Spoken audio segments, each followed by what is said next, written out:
Harrison O'Kenne was on the toilet, deep inside a tugboat when the wave hit. Suddenly, the ceiling became the floor. The toilet fell and hit O'Kenne in the head. Then the power went out and everything went black.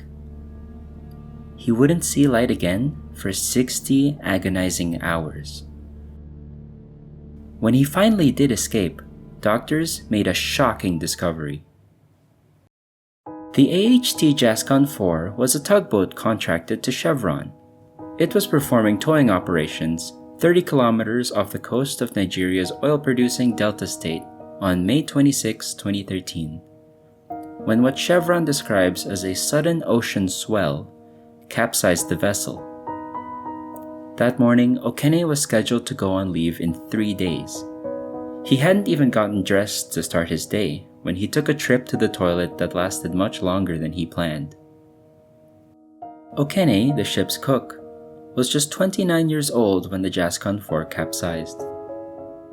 He always dreamed of a life on the ocean. He loved the water before his ordeal, which is why he signed up for the crew to begin with.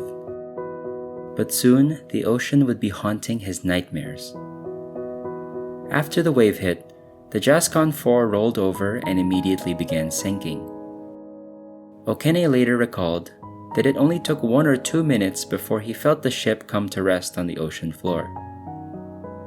With blood pouring from the wound left by the falling toilet, O'Kenne struggled to open the door to the bathroom he was in. He finally did get it open, but it didn't solve any of his problems.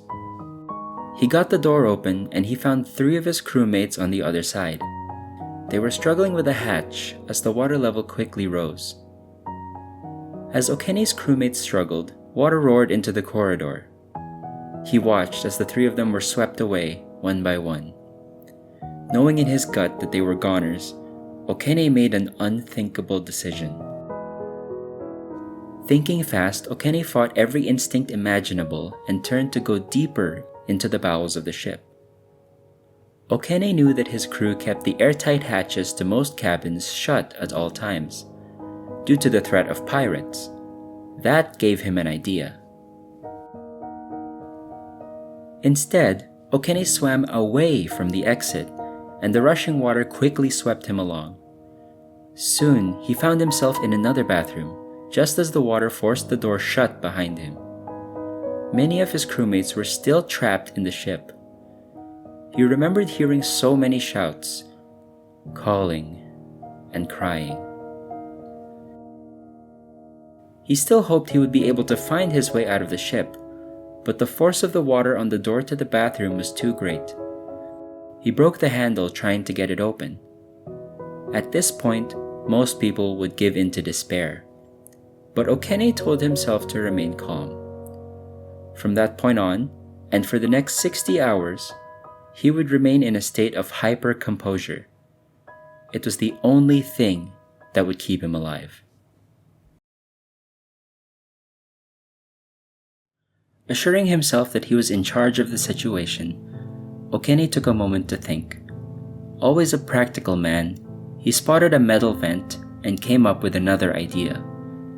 He managed to break off the steel vent to use as a lever to pry the door open.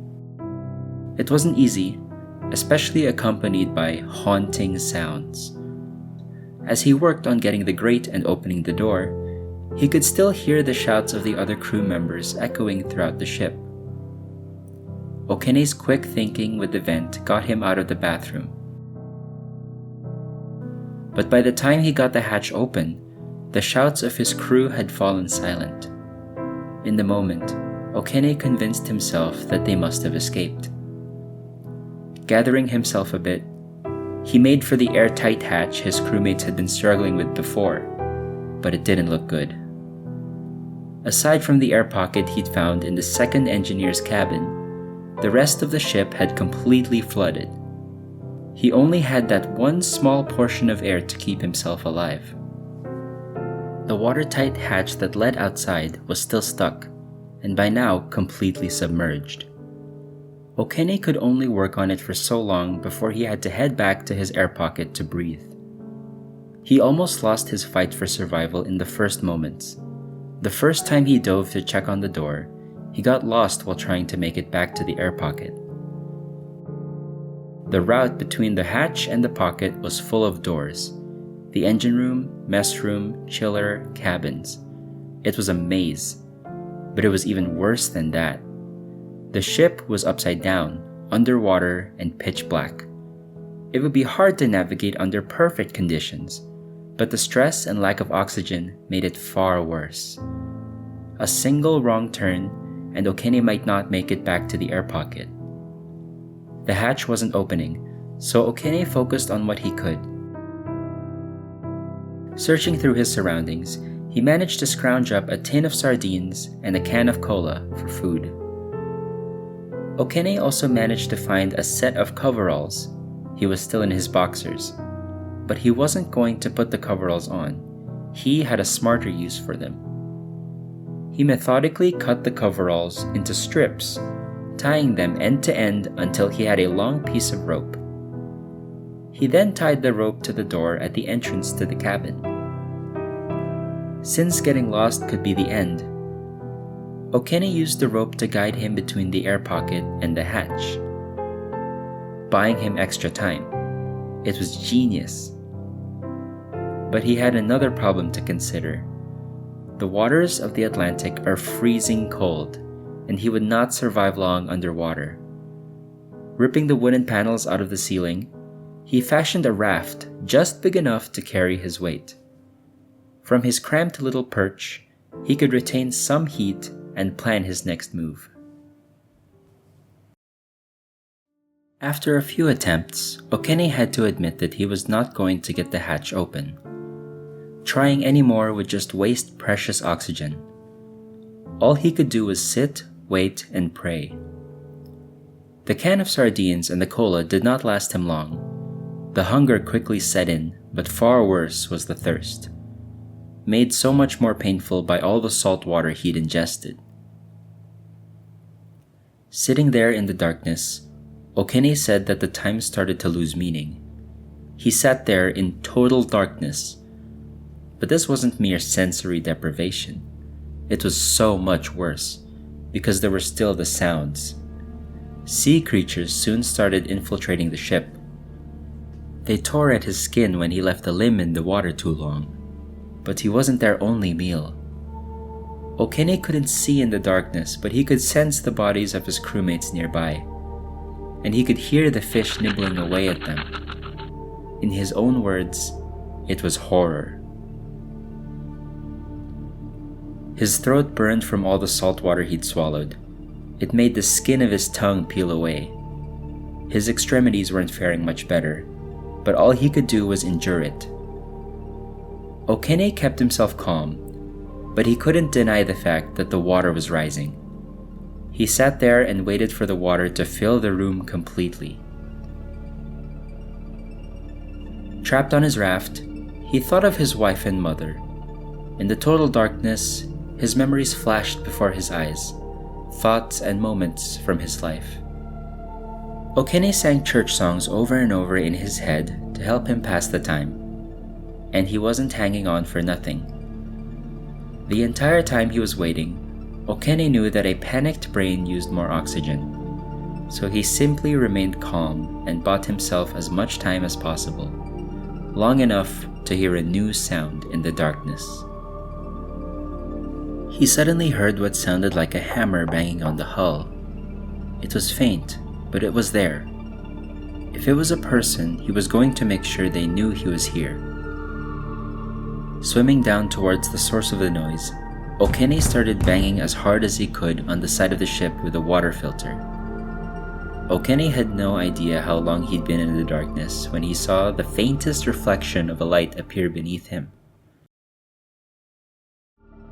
Taking a deep breath, Okene mustered what strength he had and dove down towards the light, but it was still too faint in the darkness.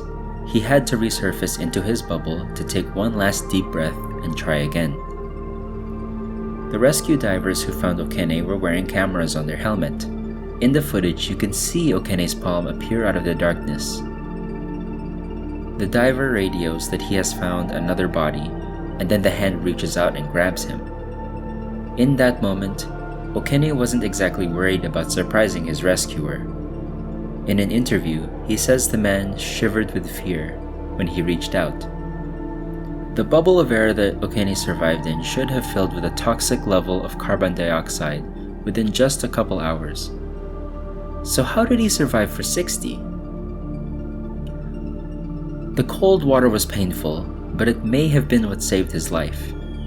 He was breathing out carbon dioxide, but cold water actually dissolves and absorbs carbon dioxide quite well, pulling it out of the air around him. He had something else going for him too. There's one factor that gave Okene a chance to survive. Since he was near the bottom of the ocean, the pocket of air was 4 times as dense as it would have been at the surface. That's a big difference. This meant 4 times as much oxygen for him to inhale. Between the ocean slowly diffusing carbon dioxide that he was exhaling and the increased air pressure, he was given just enough time to survive until his rescue. But the pressure had caused its own problems.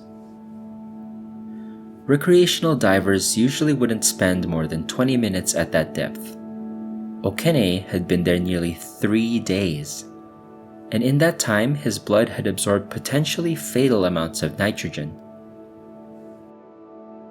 Okene had been through unimaginable stress, and he had been trapped at that pressure for nearly 60 hours. The dive team had to be extremely careful with what they did next. The rescue team outfitted Okene with dive equipment and slowly led him to a dive bell. From there, they slowly raised him to the surface, but he still wasn't out of the woods.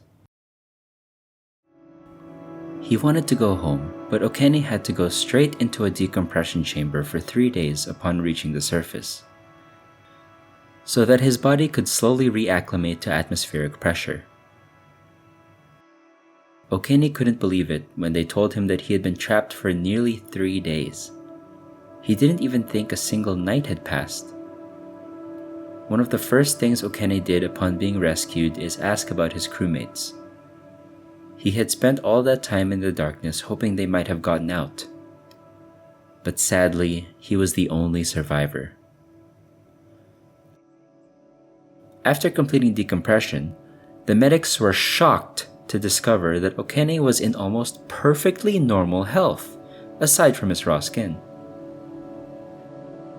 Despite pleas to seek further medical attention, once Okene was finished inside the pressure chamber, he went straight home to be with his family. But it would be a long time before he could put the experience behind him for good. For weeks after his rescue, he suffered nightmares. He would feel like the bed was sinking, like he was trapped in his bedroom with his wife and the water was rising. And it wasn't like the daytime let him forget about it. His death-defying story attracted an incredible amount of media attention, but for Okene, perhaps too much. Every day, journalists and paparazzi would hound him at his door. As the nightmares haunted him, he thought he would maybe never return to the sea again.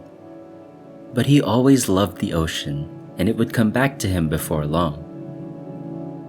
About a year after the ordeal, Okene was driving with a friend when his car went off a bridge and into the water. But this time, Okene knew he could handle himself. He not only got himself out of the car, but he went back for his friend when he realized he was stuck. Then he actually went down again to tie a rope to haul the car out. The years after the accident weren't easy on Okene. He and his wife separated, and he suffered from PTSD and depression.